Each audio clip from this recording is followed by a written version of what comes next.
Hello students. So last video में हमने क्या पढ़ा था, सेट्स के बारे में पढ़ा था कि कौन कौन से ऑब्जेक्ट जो होते हैं वो सेट होते हैं और कौन से ऑब्जेक्ट होते हैं जो सेट नहीं होते हैं।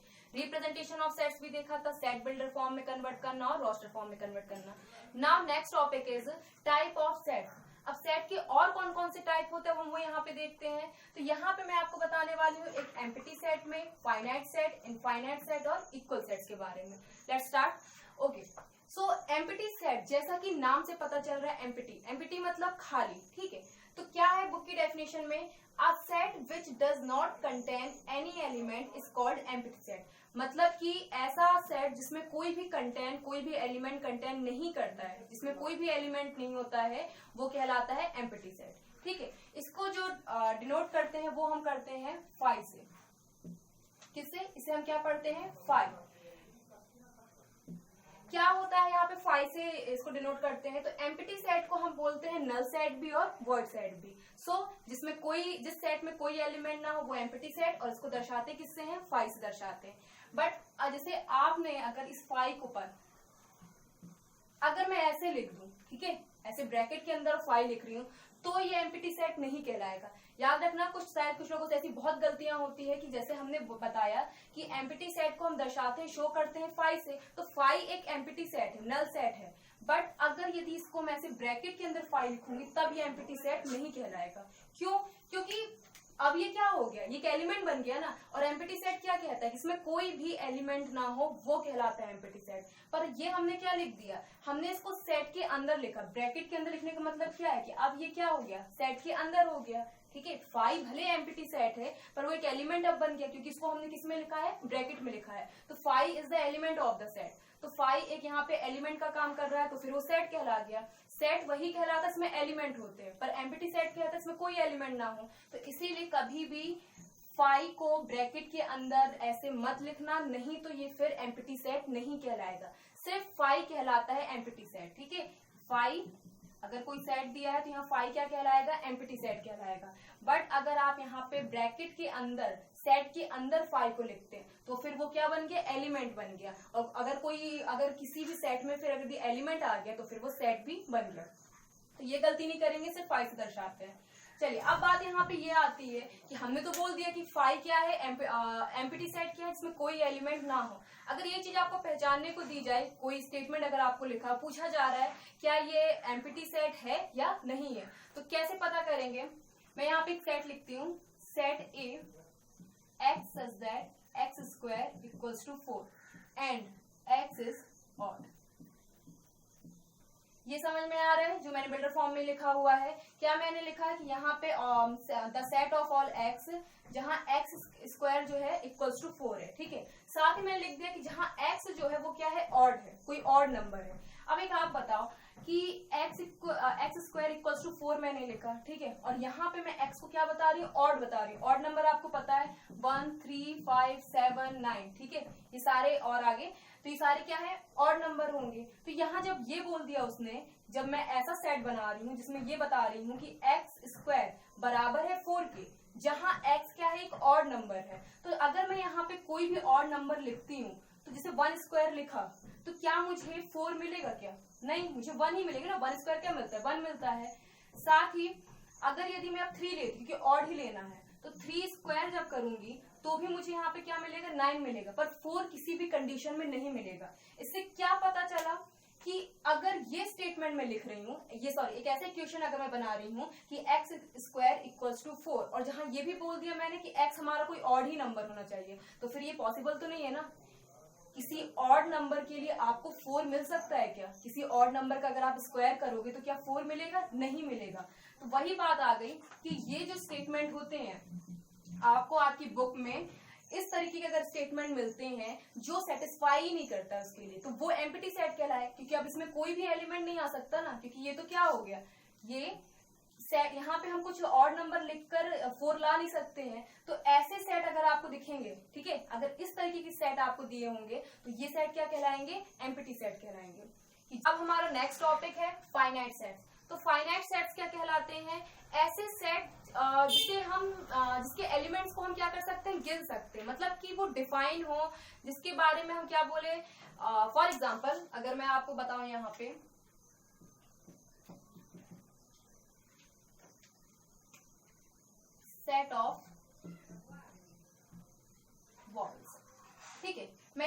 सेट ले रही हूँ वॉवल्स का, ठीक है, तो क्या होगा, चलो ले लो सेट ए मैंने लिया है, ए ई आई ओ यू, ठीक है, ये वॉवल्स हमारे हो गए। तो आप एक बात बताओ, आप क्या ऐसे गिन नहीं सकते हो? गिन सकते हो ना, अब बता सकते, ऐसे कोई पूछेगा वॉवल्स क्या है, आप बोलोगे ए ई आई ओ यू। मतलब कि फाइनाइट सेट में ऐसा होता है कि ऐसे सेट जिसके एलिमेंट्स को हम गिन सकते हैं, ठीक है, वो इनफाइनाइट तक नहीं जा रहे हो, राइट। कभी जब हम किसी भी चीज में जब ऐसे लिखते हैं ना 1 2 3 डैश डैश डैश, कि वो आगे तक सो ऑन आगे तक जा रहा है, यानी हम क्या बोलते हैं, इनफाइनाइट तक जा रहा है। कहाँ तक जा रहा है हमें नहीं मालूम। तो ऐसे चीज जिन्हें हम गिन सकते हैं कि हाँ ये इतने होते हैं। फॉर एग्जाम्पल अगर मैं आपसे बोल रही हूँ नंबर के लिए कि 1 से लेकर 100 तक नंबर आप बताओ, तो आप 1 से लेकर 100 तक नंबर आप गिन सकते हो, बता सकते हो, तो वो सेट क्या कहलाएंगे, फाइनाइट सेट। इसी में अगर मैं बात करती हूँ इनफाइनाइट सेट की, ठीक है,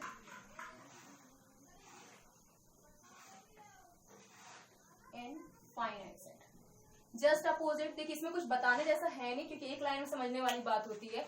इनफाइनाइट सेट जिन्हें हम गिन नहीं सकते हैं, ठीक है, जस्ट अपोजिट फाइनाइट के, जो सेट फाइनाइट सेट नहीं होते वो इनफाइनाइट सेट कहलाते हैं। फॉर एग्जाम्पल जब आप सेट ऑफ नेचुरल नंबर लेते हो 1 2 3 4 5 डैश डैश डैश, लिखते हो ना ऐसे नेचुरल नंबर, क्योंकि नेचुरल नंबर तो और भी इसके आगे होंगे, हमें क्या पता कहाँ तक जा रहे हैं नेचुरल नंबर, तो आप इन्हें क्या कर सकते हो, आप इन्हें गिन नहीं सकते हो। आप यहाँ से 1 से लिखना स्टार्ट करोगे, 6 तक लिखोगे, 10 तक लिखोगे, फिर डैश डैश जरूर लगाओगे। तो ऐसे सेट जिन्हें हम गिन नहीं सकते वो फिर क्या कहलाएंगे, इनफाइनाइट सेट।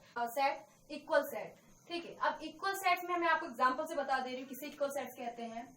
मैं यहाँ पे 2 सेट ले रही हूँ, ठीक है, एक सेट ए लिया जिसमें मैंने एलिमेंट रखे हैं 1 2 3 4, ओके।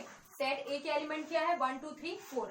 अब मैं एक दूसरा सेट लेती हूँ बी सेट, जिसके एलिमेंट मैं ले रही हूँ 3 4 1 2 एंड 2, हो गया। अब बात आती है कि इक्वल सेट में क्या होता है, जब आपके पास 2 सेट हो, ठीक है, और उन 2 सेट में कुछ एलिमेंट हो, जैसे सेट ए के एलिमेंट है 1 2 3 4, सेट बी के एलिमेंट है 3 4 1 2 2, ठीक है। तो यहाँ पे इक्वल सेट मतलब कि सेट ए और सेट बी तब इक्वल कहलाएंगे, तब बराबर कहलाएंगे, जब सेट ए के जितने भी एलिमेंट है, सेट ए में जो भी एलिमेंट है वो आपको सेट बी में भी दिखाई दे रहे हो, और सेट बी में जो भी एलिमेंट है वो आपको सेट ए में भी दिखाई दे रहे हो, तभी वो दोनों सेट क्या कहलाएंगे, इक्वल कहलाएंगे, बराबर कहलाएंगे।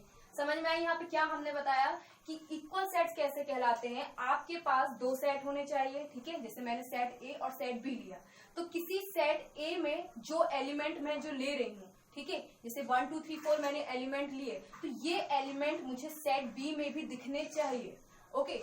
अब सेट बी में जो मैंने एलिमेंट लिए हैं वो एलिमेंट मुझे सेट ए में भी दिखने चाहिए। तो जब ऐसा होता है तब मैं बोलूंगी उस कंडीशन में कि सेट ए सेट बी के क्या होता है, बराबर होता है। तो चलो देखते हैं कि हमको दिखाई दे रहा है कि नहीं दिखाई दे रहा। सेट ए में 1 है, तो क्या सेट बी में भी 1 है? हाँ है, ओके। सेट ए में 2 है, क्या सेट बी में भी 2 है? हाँ 2 है। सेट ए में 3 है, क्या यहाँ सेट बी में भी 3 है? 3 भी है। इसमें 4 है, इसमें 4 है, हाँ 4 है।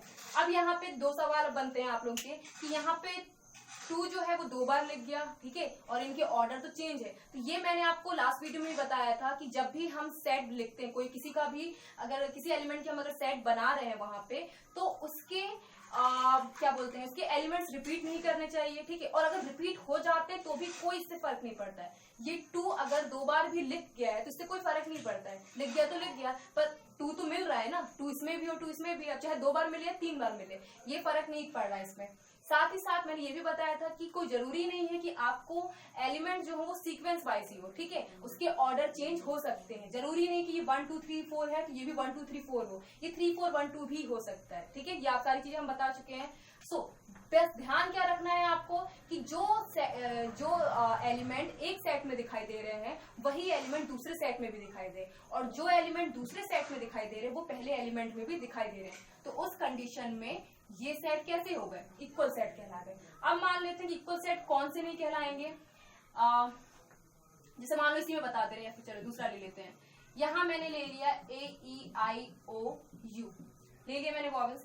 दूसरा सेट मैंने ले लिया AEI, बस इतना हो गया। अब आप जरा एक बात बताओ, क्या ये 2 सेट इक्वल कहलाएंगे? एक बी के बराबर होगा? नहीं होगा, क्योंकि आप साफ साफ दिखाई दे रहा है कि ये जो है इसमें एलिमेंट है वो A E I O U तक गए हैं, पर इसके जो बी सेट बी के जो एलिमेंट है वो कहाँ तक गए हैं, सिर्फ I तक गए हैं। इसमें O गायब है, U गायब है, तो फिर इस कंडीशन में ये जो दोनों सेट हैं वो इक्वल नहीं कहलाएंगे, डज नॉट इक्वल। ठीक है, A is not equals to B, क्योंकि हमारा सीधा कहना है कि एक सेट में जो एलिमेंट मिल रहे हैं वो दूसरे सेट में भी मिलने चाहिए, और जो दूसरे सेट के एलिमेंट हो वो A में भी मिलना चाहिए। ओके, अब हम एक्सरसाइज 1.2 के कुछ क्वेश्चंस देख लेते हैं कि एक्सरसाइज 1.2 में कौन कौन से क्वेश्चंस दिए हुए हैं। सो क्वेश्चन नंबर फर्स्ट जो दिया हुआ है 1.2 का वो क्या है, which of the following are example of null set. मतलब आपको यहाँ पे कुछ सेट्स दिए गए हैं, सेट्स एग्जाम्पल दिए गए हैं, और पूछा गया है कि इसमें से कौन कौन से ऐसे सेट है जो एम्प्टी सेट है, यानी कि नल सेट।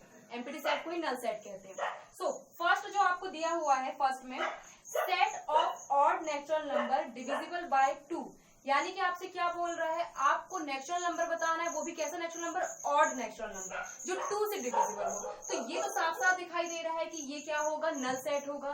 क्यों, आप एक बात बताइए, हमको नेचुरल नंबर पता है क्या होते हैं, पर उसने नेचुरल नंबर क्या लगाया है, ऑड नेचुरल नंबर। तो ऑड नेचुरल नंबर क्या होंगे, 1 3 5 7 9 11 और आगे आपको पता है। ठीक है, तो नेचुरल नंबर है बट ऑड नेचुरल नंबर बोल रहा है, तो ऑड नेचुरल नंबर अगर मैं कोई लूंगी 1 3 5, तो वो 2 से डिविजिबल हो सकता है क्या? कोई भी इसमें से ऐसा कोई भी नंबर आपको दिखाई दे रहा है जो 2 से डिवाइड कर सकते हैं, जिसमें 2 में डिवाइड हो सकता है? नहीं ना, तो कोई भी ऐसा नंबर नहीं है जो 2 से डिविजिबल हो, क्योंकि 2 से डिविजिबल होने के लिए मेरे पास इवन नेचुरल नंबर होना चाहिए, पर उसने क्या बोल दिया, ऑड नेचुरल नंबर। यानी कि ये जो सेट है वो कोई भी एलिमेंट को क्या करता है, एग्जिस्ट नहीं करता है, कोई भी एलिमेंट इसमें नहीं आ सकता। तो जिसमें कोई एलिमेंट नहीं आ सकता तो वो कौन सा सेट होगा, नल सेट होगा।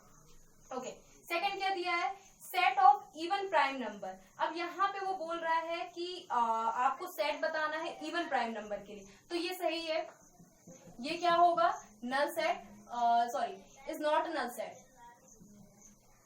इज नॉट एम्प्टी सेट या फिर नल सेट। क्यों, क्योंकि आपको क्या उसने बोला, आपको बोल रहा है set of even prime number, यानी कि आपको सेट बनाना है प्राइम नंबर का पर इवन। तो हमको मालूम है 2 जो है एक ऐसा नंबर है जो प्राइम नंबर भी है और साथ साथ क्या है, इवन भी है। तो फिर ये यहाँ पे कोई ना कोई एलिमेंट यहाँ पे हमको मिल रहा है, हमको मिल गया ना एलिमेंट। उसने यही बोला ना कि आप कोई ऐसा सेट बताइए जो इवन प्राइम नंबर हो, तो हमको पता चल गया कि वो एलिमेंट कौन सा होगा, 2 होगा, क्योंकि 2 एक इवन नंबर भी है, सम संख्या भी है, और साथ ही साथ क्या है, प्राइम नंबर भी है। तो यानी कि यहाँ पे कोई एलिमेंट आ रहा है, तो ये फिर कौन सा सेट होगा, ये एम्प्टी सेट नहीं कहलाएगा। ठीक है, तो आप सीधे लिख सकते हो जो भी स्टेटमेंट दिया हुआ है, is not an empty set because 2 is an even prime number. हम थर्ड वाला देखते हैं। थर्ड में कुछ ऐसा सेट दिया हुआ है, x such that x is a natural number and x is less than 5 and x is greater than 7। तो आपसे क्या पूछा जा रहा है कि x को यहाँ पे x जो है कोई एक ऐसा नेचुरल नंबर लीजिए, कोई एक ऐसा नंबर बताइए जो 5 से कम भी हो पर 7 से ज्यादा हो। तो क्या इस कंडीशन पे ऐसा कोई भी नेचुरल नंबर मिल सकता है क्या? नहीं मिल सकता है। क्यों? हाँ, ये याद रखना कि आपको ये ना सोचे कि यहाँ पे हम कोई x जो दिया हुआ है यहाँ हमको अलग अलग नेचुरल नंबर लेना है। आपको एक ही नेचुरल नंबर लेना है, ठीक है, साथ में लेना है। दोनों नेचुरल नंबर क्या होंगे, कॉमन ही होंगे। ये अलग अलग सेपरेट करके लिखा भले है, जैसे हम आपको बताते थे ना, x is less then 5 and sorry जैसे ऐसा लिख सकते हैं 5 is less then x and ऐसा कुछ लिखा होता था, तो हम बोलते थे ना इसको सेपरेट करके बताते थे। बस वो ऐसे ही सेपरेट करके दिया है, बट यहाँ पे जो भी x होगा वो एक ही नंबर को ही होगा। ठीक है, इसके लिए अलग अलग नहीं आएगा कि आप सोचेंगे कि x इज लेस देन 5 बोला है, यानी कि कोई भी ऐसा नंबर बताओ जो 5 से छोटा हो, तो आप 2 इज लेस देन 5 लिख दोगे। और यहाँ पे x इज ग्रेटर देन 7 बोला है, यानी कि 7 से बड़ा, दैट मीन्स आप यहाँ पे 8 नंबर ले लोगे। तो हाँ, ये एलिमेंट मिल रहा है। तो ऐसा नहीं करना है, आपको कोई एक ही कॉमन नंबर बताना है, एक ही कॉमन नेचुरल नंबर बताना है, दोनों के लिए बताना है। ये जो x दिया है ना, वो आपको एक ही x की वैल्यू रखनी, नेचुरल नंबर जो दोनों के लिए सेटिस्फाई करती है कि नहीं करती, ये देखना है। तो सबसे पहले ये तो एक एम्प्टी सेट है, नल सेट है। क्यों? क्योंकि अगर यदि मैं यहाँ पे, क्योंकि इसने जो लिखा है, जो कंडीशन इसने दी है वो गलत दी है। अब वो ये बोल रहा है कोई आप एक ऐसा नेचुरल नंबर बताओ, ठीक है, x में आपको कोई एक ऐसा नेचुरल नंबर रखना है जो 5 से छोटा भी हो और 7 से बड़ा भी हो जाए। तो यदि मैं 4 लेती हूँ, ठीक है, क्योंकि इस कंडीशन में अगर मैं 4 लेती हूँ तो 4 5 से छोटा है तो ठीक है, बट यहाँ पे अगर 4 लूंगी तो 4 इज ग्रेटर देन 7, तब तो गलत हो जाएगा ना। ये कंडीशन 4 इज ग्रेटर देन 7, क्योंकि अगर मैं 4 लेती हूँ, कोई एक ऐसा कॉमन नंबर क्या ले रही हूँ, 4 ले रही हूँ, तो 4 इज लेस देन 5 अगर लूंगी कि 4 छोटा है 5 से तो ठीक है, बट जब यहाँ पे 4 रखूंगी, क्योंकि रखना तो आपको एक ही नंबर है x का, ठीक है, अगर यहाँ पे 4 रखूंगी तब ये क्या होगा, फॉल्स कहलाएगा ये, क्योंकि ये जो है सेटिस्फाई नहीं करता है, क्योंकि 4 इज ग्रेटर देन 7 हो सकता है क्या, नहीं हो सकता है। अब चलो यदि मैं यहाँ पे और कुछ नहीं ले सकती, क्योंकि 5 भी मैं नहीं ले सकती ना, यहाँ पे तो ऐसा भी है, क्योंकि 5 इज लेस देन 5 नहीं हो सकता है, 5 से छोटा होगा क्या, नहीं होगा। तो क्या हमने देखा कि ये जो सेट दिया हुआ है इसमें कोई भी x की जो वैल्यू है, मतलब x का जो नेचुरल नंबर है, कोई भी ऐसा नेचुरल नंबर नहीं है जो इन दोनों कंडीशन के लिए सेटिस्फाई करता हो, यानी कि इसमें कोई एलिमेंट नहीं है। तो ये कौन सा सेट हो गया, नल सेट हो गया, ठीक है। आप यहाँ पे लिख देना नल सेट है, और इसको थोड़ा सा और स्टेटमेंट बढ़ा करके अगर लिखना हो तो आप लिख सकते हो, because is not a common number is less then 5 and is greater than 7, कि ऐसा कोई भी कॉमन नंबर नहीं है, ऐसा कोई भी कॉमन नेचुरल नंबर नहीं है जो 5 से छोटा भी कहलाए और 7 से बड़ा भी कहलाए। आप खुद चेक कर सकते हो, यहाँ पे कोई भी ऐसा नंबर नहीं हो सकता है। चलिए अब फोर्थ वाला क्या दिया हुआ है, y such that y is a common point to any two parallel lines। क्या बोल रहा है यहाँ पे, क्या ऐसा हो सकता है कि यहाँ पे y एक ऐसा कॉमन पॉइंट है, ठीक है, जो दो पैरेलल लाइंस पे आपको मिल जाए। दो पैरेलल लाइन क्या होती है, ऐसी होगी ना, दो पैरेलल लाइन हम यहाँ पे समांतर रेखा बना रहे हैं, तो ये हो गई लाइन, तो यहाँ पे आपको कोई भी ऐसा कॉमन पॉइंट मिल सकता है। यहाँ पे अगर आपसे पूछा जाए कोई कॉमन पॉइंट बताओ, इन दो लाइन पे कोई कॉमन पॉइंट मिल सकता है क्या, नहीं मिल सकता, कोई भी ऐसा बिंदु नहीं होगा जो दोनों के लिए कॉमन होगा। कॉमन कब मिलता है, जब कोई लाइन क्या कर रही हो, इंटरसेक्ट कर रही हो, विभाजित कर रही हो। जैसे मैंने यहाँ पे एक लाइन ऐसी खींची, यहाँ से इसी लाइन पे एक दूसरी लाइन गई, तो ये इंटरसेक्ट कर रही है ना, तो ये पॉइंट जो मिला मुझे, मैं कह दूंगी हाँ ये कॉमन मिल रहा है, यहाँ पे इसके लिए भी 2 था और इसके लिए भी 2 था, फॉर एग्जाम्पल मैं बता रही हूँ, ठीक है। तो कॉमन पॉइंट किस कंडीशन में मिलता है, जब आपकी लाइन क्या हो, इंटरसेक्ट कर रही हो, विभाजित कर रही हो। बट जब इसने स्टेटमेंट में क्या बोल दिया कि यहाँ y एक कॉमन पॉइंट है दो पैरेलल लाइन पे, तो ये तो पॉसिबल ही नहीं है ना कि दो समांतर रेखा पर हमको कोई भी कॉमन पॉइंट, कोई भी बिंदु यहाँ पे नहीं मिल सकता। तो क्या दिखाई दिया कि ये भी क्या है, नल सेट है। रीजन आपको बता दिया हमने, क्योंकि पैरेलल लाइन पर कोई भी कॉमन पॉइंट मिलना पॉसिबल ही नहीं है। तो कॉमन पॉइंट कब मिलता है, जब क्या हो रहा हो, इंटरसेक्ट हो रहा, विभाजित हो रहा, तब जाके मुझे क्या मिलता है, एक कॉमन पॉइंट मिलता है। बट यहाँ पे ऐसा नहीं हो सकता, तो ये भी क्या है, नल सेट है। तो एक्सरसाइज 1.2 का क्वेश्चन नंबर 2 देखते हैं। इसमें पूछा गया है कि कौन कौन से ऐसे सेट है जो फाइनाइट सेट है, कौन कौन से इनफाइनाइट सेट है। सो फाइनाइट और इनफाइनाइट मैं आपको बता चुकी हूँ। फाइनाइट सेट जिन्हें हम गिन सकते हैं और इनफाइनाइट सेट जिन्हें हम गिन नहीं सकते, हमें नहीं पता होता कि वो और कितने आगे तक जाएंगे। सो फर्स्ट जैसे आपको दिया हुआ है, the set of months of a year, मतलब बोल रहा है कि साल के सभी महीनों का सेट, ठीक है, हमारे एक साल के अंदर जितने महीने होते हैं उनका सेट। तो आप बता सकते हो ना, गिन सकते हो कितने महीने होते हैं, 12 महीने होते हैं, तो यानी कि हमको पता है, मतलब वो चीज हम गिन सकते हैं, यानी कि वो कौन सा सेट होगा, फाइनाइट सेट। सेकंड में लिखा है 1 2 3 dash dash dash so on. जब भी किसी सेट में ना, जब ऐसा हो जाता है नेचुरल नंबर, ये कौन सा सेट है वैसे देखा जाए, 1 2 3 और ये डैश डैश हो गया, क्या है ये, नेचुरल नंबर ही होगा, ठीक है। तो जब ऐसे डैश डैश लग जाने का मतलब क्या है कि वो और आगे तक जा रहे हैं। अब कितने आगे तक जा रहे हैं हमें क्या पता, हम कब तक गिनते रहेंगे, तो फिर ये कौन सा सेट हो गया, इनफाइनाइट सेट, ठीक है, हम इसको गिन नहीं अभी पाएंगे। फिर थर्ड दिया हुआ है 1 2 3 99 कॉमा और 100, कुछ ऐसा दिया है,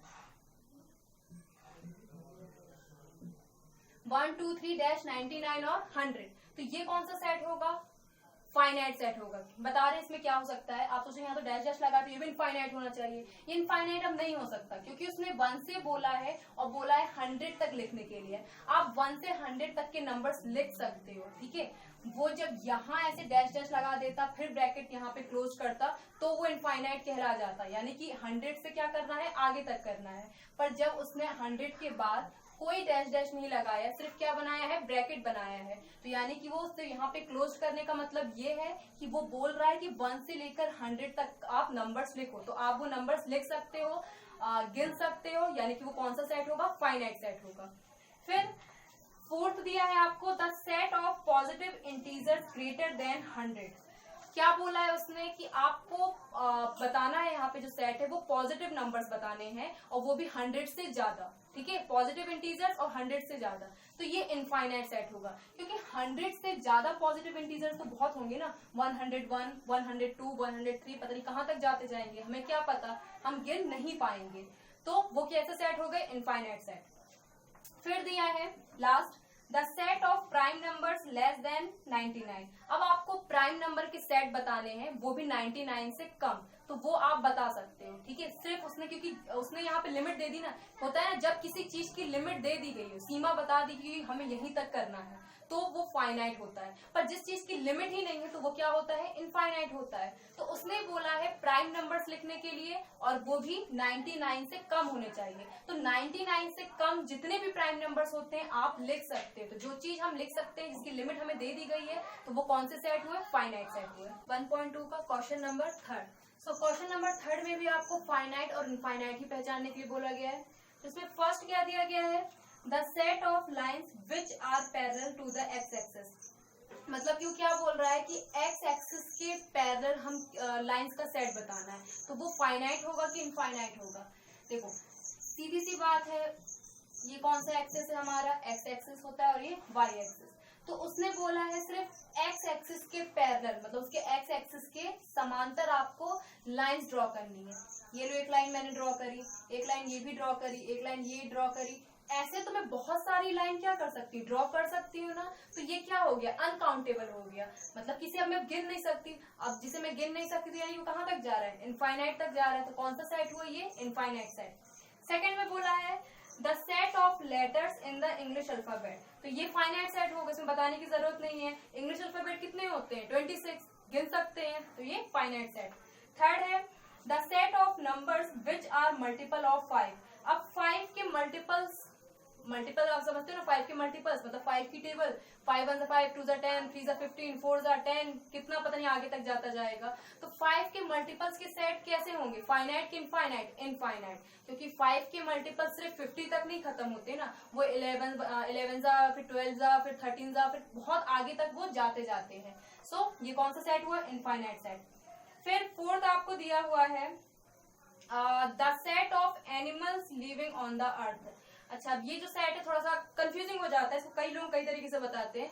पूछा क्या जा रहा है कि हमारे पृथ्वी पर रहने वाले सभी एनिमल्स का सेट, तो ये फाइनाइट होगा कि इनफाइनाइट होगा। तो दो चीजें सामने आती है कि ये तो फाइनाइट भी हो सकता है और इनफाइनाइट भी हम किसी में बोल सकते हैं। फाइनाइट इसलिए हम बोल रहे हैं कि हमारे अर्थ में जितने भी एनिमल्स जो रह रहे हैं हम उन्हें गिन तो सकते हैं ना, किसी भी तरीके से शायद उन्हें गिना भी जा सकता है, ये हो भी सकता है ना कि गिना जा सकता है। जिस तरीके से एनिमल्स वैसे भी कम हो रहे हैं तो उनको और गिनना आसान हो जाएगा, तो ये फाइनाइट सेट में भी आ जाता है। और दूसरा ये हो सकता है कि जरूरी नहीं कि हम उन्हें गिन सके, बहुत सारे हमारे अर्थ में मतलब हमारी पृथ्वी में बहुत सारे एनिमल्स है तो उन्हें हम नहीं भी गिन सकते, तो इनफाइनाइट भी होता है। बट हम चलते हैं बुक के अकॉर्डिंग, तो बुक के अकॉर्डिंग उसे फाइनाइट सेट ही बोला गया है, तो आप फाइनाइट सेट ही लिखना, ठीक है। बाकी ये इनफाइनाइट सेट भी हो सकता है होने को अगर बोला जाए तो, बट आप फाइनाइट सेट इसको लिखिएगा कि हम उन्हें गिन सकते हैं, हम यहाँ ये बता रहे हैं। फिर लास्ट है the set of circles passing through the origin 0 0। क्या बोल रहा है कि, चलो इसी में बता दे रहे हैं। ऑरिजिन मतलब क्या, मूल बिंदु, ठीक है। आपके जो मूल बिंदु होते हैं वो यही कहीं होते हैं ना, ये 0 0, ठीक है। तो ये बोल रहा है कि इसी मूल बिंदु, इसी ओरिजिन के आसपास हम कितने सर्कल ड्रॉ कर सकते हैं, मतलब उस सर्कल का, गोले का सेट। तो एक छोटा सा सर्कल ये बना रही हूँ, फिर उसी के मैं एक और छोटा सर्कल बना दे रही हूँ, फिर एक और सर्कल, फिर क्या दिखाई दे रहा है कि ये सर्कल तो हम बनाते जा रहे हैं, मतलब कि ये क्या है, अनकाउंटेबल है, इन्हें भी हम नहीं गिन सकते। तो ये कौन सा सेट कहलाएगा, infinite set. Okay, now question number 4 जो है वो भी जल्दी समझ लेते हैं। इसमें वही पूछा कि मैंने आपको अगर इक्वल सेट बता दिया, समझा दिया कि इक्वल सेट क्या कहलाता है, कि दो सेट दिए हैं तो एक सेट का एलिमेंट दूसरे सेट में भी मिलना चाहिए और दूसरे सेट के एलिमेंट पहले वाले सेट में मिलने चाहिए, तभी वो इक्वल सेट होगा। तो जैसा कि आप देख रहे हो, फर्स्ट है ABCD सेट ए में और ABCD सेट बी में भी ऑर्डर चेंज है, तो दोनों में मुझको एलिमेंट दिखाई दे रहे हैं एक जैसे, तो ये कौन सा सेट हुआ, इक्वल सेट हुआ। सेकंड वाला देखो, सेकंड में सेट ए में 4 8 12 16 है और सेट बी में 8 4 16 18 है। हाँ, तो क्या मिसिंग दिखाई दे रहा है? सेट ए में जो 12 है, 12 जो लिखा है वो सेट बी में नहीं है ना? तो फिर ये कौन सा सेट होगा? वो इक्वल सेट होगा क्या? क्वेश्चन नंबर 4 का जो सेकंड वाला है वो इक्वल सेट नहीं होगा, यानी कि आप क्या लिखोगे? A is not equals to B. क्यों? रीजन क्या है? क्योंकि ये जो 12 है वो ए में तो बिलोंग कर रहा है, ये बिलोंग का साइन होता है, आपको बता चुका है। बिलोंग्स टू का मतलब क्या है कि वो एलिमेंट उस सेट में दिखाई दे रहा है, पर ये जो 12 है वो does not belongs to B, पर 12 बी में बिलोंग नहीं कर रहा है। तो आपको बता चुके हैं कि आपको सारे एलिमेंट दिखने चाहिए दोनों सेट में। एक भी एलिमेंट नहीं दिख रहा है मतलब कि वो इक्वल सेट नहीं होगा, तो फिर सेकंड वाला आपका इक्वल सेट नहीं कहलाएगा। थर्ड वाले में क्या दिखाई दे रहा है कि सेट ए में 2, 4, 6, 8, 10, ठीक है, और ये क्या है? सेट ए में क्या लिखा हुआ है? 2, 4, 6, 8, 10, और ये सारे क्या है? इवन नंबर है। सेट बी में उसने बिल्डर फॉर्म में दे दिया है, ठीक है, तो बिल्डर फॉर्म में कैसा दिया है? एक्स सच दैट, और एक्स इज पॉजिटिव, जो लिखा हुआ है क्या है? Integer. X is positive even integer, ठीक है, पूरा नहीं लिख रही हूं मैं, इवन इंटीजर। मतलब क्या बोला है उसने कि x is positive integer and x is less than equals to 10। Set A देखो ऐसे घुमा के भी दिया जा सकता है कि कुछ बिल्डर फॉर्म में दे दिया गया हो, कुछ रोस्टर फॉर्म में दे दिया गया हो। तो यहाँ सेट ए में इवन नंबर लिखे हुए हैं, मतलब एलिमेंट लिखे हुए हैं, और सेट बी में बोला है कि एक्स यहाँ पे पॉजिटिव इवन इंटीजर है and x is less than equals to 10। तो ये ना finite set, sorry equal set होगा। क्यों? क्योंकि चलो हमको यही बताना है ना कि जो सेट ए के एलिमेंट है वो बी सेट में मिल रहा है कि नहीं मिल रहा है। तो सबसे पहले इस बिल्डर फॉर्म को रोस्टर फॉर्म में कन्वर्ट करो। X is positive even integer का मतलब क्या है कि आपको पॉजिटिव इवन इंटीजर लिखने हैं, ठीक है। तो इवन इंटीजर मतलब कि 2, 4, 6, 8, 10 हो गए पॉजिटिव इवन इंटीजर। पर कैसे पता चला कि वो 10 तक ही जा रहा है? इसको देखो क्या लिखा है? x is less than equals to 10, मतलब कि यहाँ पे जो x होगा वो क्या होगा? एक ऐसा नंबर होगा जो 10 से छोटा होगा या फिर 10 के बराबर होगा। तो मैं कहाँ से लेना स्टार्ट कर रही हूँ? अगर 1 भी लेती हूँ, पर चलो हमको 1 नहीं लेना है क्योंकि मुझे यहाँ पे इवन लिख दिया गया है, तो इवन लो ऐसे number 2 is less than equals to 10। तो वही बात आ गई, 2 छोटा है मतलब कि सेटिस्फाई कर रही है ये लाइन, तो 2 इज लेस देन 10 सही है, भले इक्वल होना हो। इसी तरीके से जब मैं 4 भी रखूंगी तो भी सही है, 6 भी रखूंगी तो भी सही है। करते करते मैं कहाँ तक जा रही हूँ? 10 is less than equals to 10।